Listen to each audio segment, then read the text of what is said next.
Thomas Dimitroff, former general manager, joining us now here live on the Blitz. It's Radio Row. It's day one, and we're already behind schedule, huh? Is it a hard walk? Because I saw you over there. You talked to that person. You talked to that person. It's difficult. Well, hang on. It helps if we turn stuff on. Is that good? Yeah. There you go. I think as a former general manager, like I see people along the way, and they're like, what the heck are you doing on Media Row? Because I used to come here, and I had like 2 or 3 or 5 different interviews when I was with the Falcons. And now I'm with a company, Sumer Sports. It's a data analytics company, et cetera, et cetera. So I'm here trying to promote a little bit, but then it inevitably very quickly goes to Bill Belichick, Dan Quinn, like all the people that I've worked with, of course, Arthur Blank, et cetera, et cetera. Well, how did you know we were going to go there? How did you know? Kind of. We're Cowboys country. Yeah. So we lose Dan Quinn. Not unexpected. He takes Joe Witt Jr. last night as the defensive coordinator. Now Jerry's got to go find a defensive coordinator. Take us through the process of what it's like. What is Jerry and Steven and Will McClay, Mike McCarthy, what that process is? Well, look, when you lose a guy of Dan's stature, and I love Dan, I'm so happy he got the job, and I know there's been a couple other years here and there where maybe he could have left and whatever, but I've always thought that he was kind of in the wings. Like I thought maybe he would. Maybe you guys think differently. And I personally didn't look at the final game saying, well, he shouldn't be a head coach. When I heard people complaining about that, I think that's a really shallow element. I guess my point in the end is you have a guy of Dan's ability to try to replace him. Who's the name? Are they talking about Zimmer? Zimmer's one. Ron Rivera's another. And why is Mike Vrabel not a part of that conversation? By the way, why is Mike Vrabel not? Does he not? That's a correct. You wouldn't have fired Mike Vrabel, would you? No, and well, I mean, look, I want to dig into why that is, right? I know 2 of the guys that were GMs. You know, John Robinson got fired the year before. John's he's a Patriot paradigm guy. We were all together there, and then Rand Carthon after a year, all of a sudden he's out, right? So was Mike that much of a power guy that they just couldn't deal with him? Mike is a tough-ass guy. Can I say that word? Yes, you can. You're fine, You can say that word. Tough-ass. I like that. Yeah, I do but too. he is. I mean, I said to people, it's unfathomable that Bill Belichick doesn't have a job, Mike Vrabel doesn't, and before Dan got his job, I thought, are there going to be 3 guys like this who are really, really good football people and leaders? Are they not going to have a job? And are they all 3 defensive guys by trade? Right, which is another point. So I'm jumping around with the last point on you got a lot to do there in Dallas to try to find the right person, because following up on Dan Quinn, you guys know that. I mean, he's a great guy to love too, right, and be behind, because he's just that. Players love him, yeah. Right. I've never met players, and I was with Mike Smith, who was a darn good coach, and he won 3 Coach of the Year in 5 years. I don't know how many players or agents and the players would come into my office and say, I'm telling you, Thomas, if you cut me, I don't care what you bring me back at. I want to come back and play with Dan Quinn. And that's not fabricated at all. It happened time and again. Instead of like, Thomas, you cut me, I'm going to skewer your ass in the social media. They were all saying, I love Dan. Not because Dan was a glad hander and rub you on. He would call you out. He had that passion about it. He's a boxer. He loves you. You guys know he loves the fighting. By the way, Arthur Blank and I, we in a group went down to Cuba one time, and Dan Quinn was down there, and he was boxing with one of their middleweight champions. I'm like, he was out there, and it was kind of funny watching it all. And we smoked a ton of cigars and got way too drunk on rum. Yeah. But he was out there boxing, and I thought, this guy's legitimate tough guy, but he would never come across at that, right? Meaning he's not one of those guys that's pushy and everything. I'm getting really off on Dan because I really think the world of him, and I hope he really takes it over there. You guys probably don't want to see him come back. Well, no, I was really hoping he'd get the Seattle job, not be in the NFC East. Well, that's the thing, Thomas. I mean, everybody thought he was destined for Seattle. Washington wasn't even a thought, and then all of a sudden that pops up. What's the process there? And Seattle, do you just look to go a completely different route? Well, I mean, Dan did have, when Dan first became our coach in Atlanta, he had definite elements of Pete, right, Carol? Mm-hmm. And I know John Snyder well, and I know John Snyder loves Dan. They're really close friends as well. So I'm sure they talked through this whole thing, like, look, my fan base, and this was John Snyder's first chance to hire a head coach. Mm-hmm. And I think his point was Dan is too close to what Pete was, and they were looking for, not in a negative way, just like their personalities are similar. So they wanted someone different. Of course, they got someone very different in how they were doing that. So that's what I thought he was going there for sure. I heard from a couple national media, like, don't count on it. I was blown away by it because I thought he was going to end up there. Thomas Dimitroff joining us here on the Blitz in Vegas on Radio Row, former GM of the Atlanta Falcons. I'm curious for hiring a defensive coordinator, and I know the Cowboys seemingly do things a little bit different than a lot of other teams, but are they interviewing looking for a coach and the style that he wants to run, or are they looking for a coach that can get the most out of Micah Parsons? It's a great point. Love Micah Parsons, as we all do, as any team builders and former team builders. I used to text Dan randomly and say, "Are you kidding me? Why did we never draft a player like this?" That was your job. I know. That's what I'm saying. I had again. Mike Smith was a former D coordinator, and then Dan was, and we never had. I mean, God bless me, we never had the pass rush that I thought we'd have with both of those guys. And we ran a stat, by the way. You'll find it very interesting. Defensive coordinator by trade head coaches come in and they draft quarterbacks because they know what kicks their butt. Mm-hmm. So, but you look, and Dan was one who, well, Dan wasn't there. Mike Smith was one who got it right with Matt Ryan, like saying he and I did it together. But Dan's going to be in a spot there where he's going to be able to pull one off the board very quickly. I'm guessing he hired Cliff. He's going to get Caleb, right? That's package deal. You would think that's a pretty close. But I guess my point there is, I think in the end, what was the question? My God.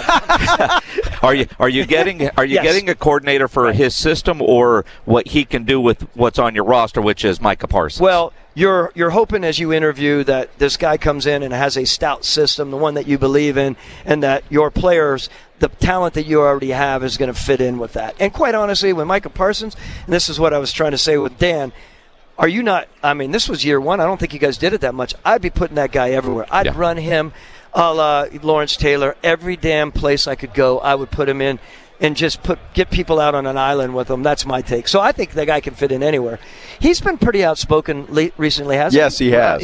He's to a fault. Even. Who has he been throwing darts at? Well, everybody Dan Quinn, his teammates, management, pretty much everybody. What did he say about Dan? He tell the fan base or what? Well, he said that there were packages in for him to play middle linebacker and be more of a factor in stopping the run. But if the coach doesn't put me there, there's nothing I can do. I see. So there's a lot of criticism and questions about why he wasn't in that position. And in their losses, a couple times, San Francisco and in the Green Bay game, boy, we were just out-schemed, and all that kind of stuff. And it's kind of like, is there anybody in the building? Whose job would it be to say, Micah, that might be how you feel, and there might be a lot of truth to that. You probably shouldn't say that on your podcast. No. Didn't he also say something like, I've been in the league 3 years, I've seen just Yes, he's seen it all. Yeah. Okay. Yeah, you haven't seen anything. They grow that fast. I love that he's such a great player, but I don't know about that. So what is it now? It's you, me, and Jason sitting here. What's the perception of the Jones family and the way they run the Dallas Cowboys? Well, the perception is there's no one more passionate, right? I mean, there's no one more passionate about it. Steven, I only interacted with Steven. I never interacted with Jerry at all in my 13 years as a GM. Any call I ever made was to Steven. I don't know if that surprises you all, but I didn't. And quite honestly, I didn't. I don't think I ever even got on the phone and struck a trade up with them. Huh. So I'm probably not the best person to talk about. So as far as my own interaction, as far as the league, I mean, you're going to always have people say, well, and I think Jerry makes light of it sometimes about having, being the GM. That how do you do that when you're the owner? But I think that's the perception more is, wow, I'm glad that my owner, besides coming down on the field with 7 minutes before the game. Speaking of Arthur Brown, and I think the world of Arthur. Arthur never once played GM with me, which is really interesting, right? Contrast that. Mm-hmm. I mean, I was able to do whatever I needed to do as the general manager. He would have an opinion here and there, but he would hold me to it. Hey, man, you look across the table and you say, Matt Ryan's worth $120 million, whatever the heck it was. You're swallowing heavy, right? But you're like, you do it. And we'll see what happens on the other side. So. I'm curious. You didn't get a deal struck with Dallas. Is that because you didn't think their players were worthy? No, it was more. Look, I will say this. One of the things that we do is usually as a general manager, you're striking deals with people that you have relationships with, right? Right. You're going to go there first. I'm going to go to 5, 6, or 7 of the guys that I deal with. Not saying you wouldn't go. I wouldn't go division, but, and there are other people that if you're not getting the calls back, or if they're not interacting with you regularly, or, and this isn't Dallas, and I won't mention a couple of the other teams who are kind of disrespectful in how they deal with you, or kind of BSing about and take advantage of what they think is. And I had one guy used to ask me all the time for a certain round of something, and I had to call him out on it. I'm like, wait a minute. You're asking me for a second rounder every time on a guy who's a seventh rounder. And it ended up being Howie Roseman. I love Howie. Howie and I get along really well. You guys playing against him, I mean, he puts together a hell of a team. But he and I called each other out early on and got that straightened out. And then from then on, we were able to do deals. So my point is, you do deals with the people that you enjoy doing deals with. That sounds odd, but you have to be able to trust what the deal is. I've got to ask you this, Thomas, and I mean this no disrespect whatsoever. Got it. How hard is it to be a GM? Because I think I'm the best general manager there is. I sit here on the radio every day and I say, why did he do that? How come he did that? How come he didn't have that guy? Sign Dak or don't sign Dak. I mean, come on. I mean, so it's a good point. I think here's a funny thing. I say this to everyone. I never once, and most GMs feel this way, at least the guys who have background in personnel and evaluating. I think that I could go toe-to-toe with any GM in the league, and most GMs do.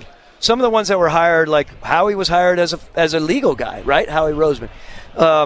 Mickey Loomis down at New Orleans was a business guy. So those guys may be a little different. I never once worried one bit about making decisions on evaluating. I wasn't worried about contracts. The worst part of being a GM is this crazy, incessant tug on your time. That's where it's really hard. Because every time you turn the corner, your cap guy's throwing down this binder this big saying, hey, man, we got to go. I'm like, oh, my God. So that was what was complicated. Yeah. To do what you do by trade is what I loved about it. I was in it 13 years. That's humbly, that's a long time to be in that role. That's like dog years, yeah, man. It seemed that way. So it's a complicated job, but if you know what you're doing and you have a good ownership group, makes it less complicated. I just heard the tug on your time, full-time job. You don't have enough hours in the day, yet the Cowboys general manager is also the owner and has lots of other interests, is, bottom line there. Thomas Dimitroff, former general manager of the Falcons. I know you've got to run to your next one, but you're staying pretty busy even though you're not running a team right now. You talk about a tug on your time. Yeah, I'm staying busy at 20 seconds. I mean, it's a data analytics company called Sumer Sports, Sumer.com. We have a great breakdown on our data. If you go online, it's all laden with analytics, but it's got great graphics. Check it out. It's all about roster optimization. It's not about building, where head coaches are making decisions on it. We think it's revolutionary, and I've been the CEO there for 2 years, and I'm learning every day. I call them, and I say it humbly and respectfully to them, and they love me, and I love them. I call them. We have a lot of propeller heads in that group who are outrageously smart, and I have to bring them back to football world sometimes. But they're amazing. I love what we're doing. Propeller heads. Yeah, I like that. Doesn't that bring us back to the day? We're all that. Yeah, of course. Remember those cartoons? Absolutely. It's been a lot of fun, Thomas. Absolutely. Thank you so much. I really appreciate it. Thomas Dimitroff joining us here live on Radio Row in Las Vegas. Is it